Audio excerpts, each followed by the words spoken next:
I first discovered Father Alphonse Goettmann and his wife Rachel around 1985 through the book The Spirit Guides by Karlfried Graf Dürkheim, their great mentor.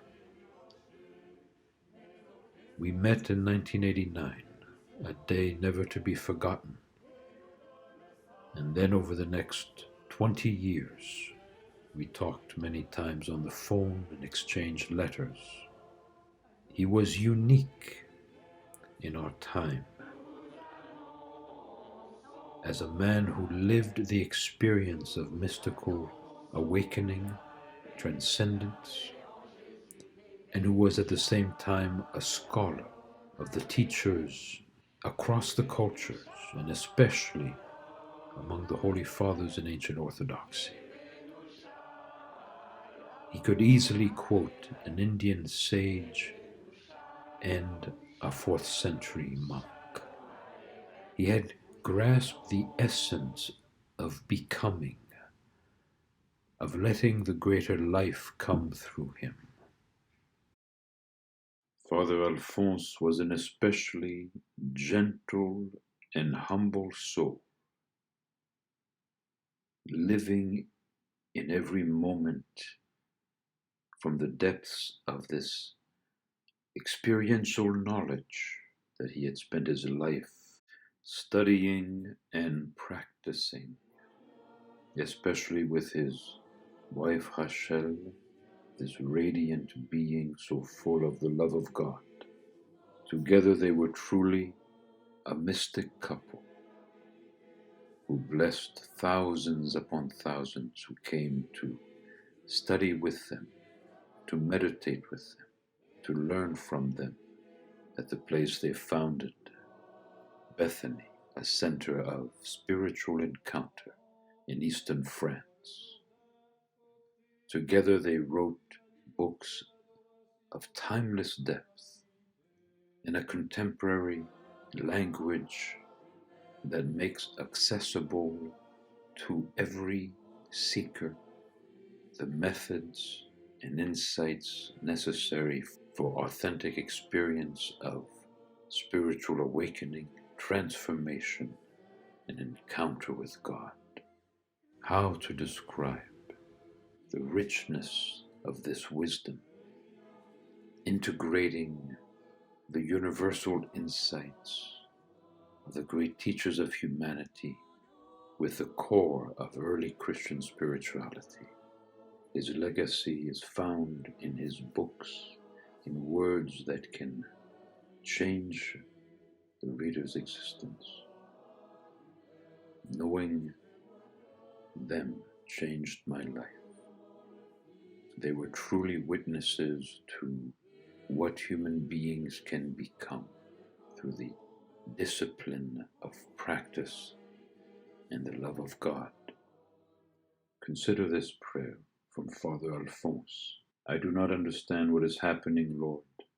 I am weak and overwhelmed, but you know why I have to live this. You lead me and guide me at every step. I surrender myself into your hands, and I bless you for everything and for every moment. Blessed are you, Lord, and may your holy name be blessed in everything. The best way to get a sense of who he was and of his legacy is to hear his own words, which are timeless and will guide seekers for generations to come.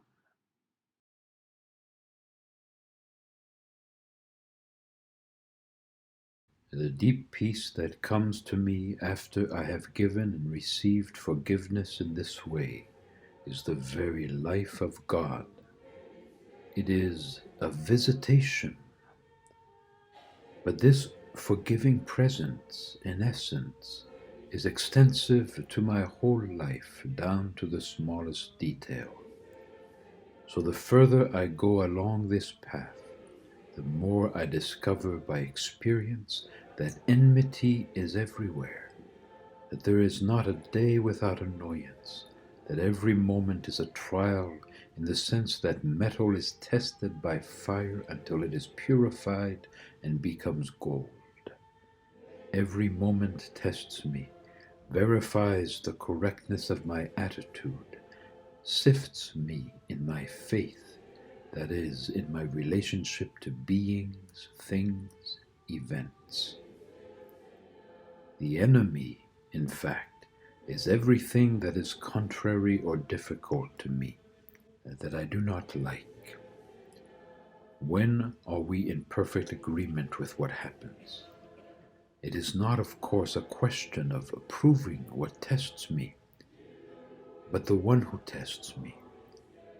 Unhappiness, suffering, and death, even the little annoyances of everyday life, are not willed by God for me. What would his crazy love be then? But if I welcome them in faith, forgiving them for being what they are, saying yes to what happens to me, giving thanks and blessing everything without exception, I meet God within everything, a liberating God always at work. Nothing then can reach me. I become a being free of everything, no longer dependent on any circumstance or event. Forgiveness has become a permanent state. It is this state that Christ speaks of when he says that he will give us a joy that nothing can take away from us. The tradition of the Fathers calls this state apatheia, the state without passion or impassivity, which they say is the highest degree of charity, that is, of divine love in man. Indeed, when man has totally let go of his own ego, his own love and will, then he is invaded by the love of God acting through him. This man only wants what God wants, and he wants everything from moment to moment with the will of God. For him, whether he likes it or not, everything is God's gift, everything is grace, so he is always happy.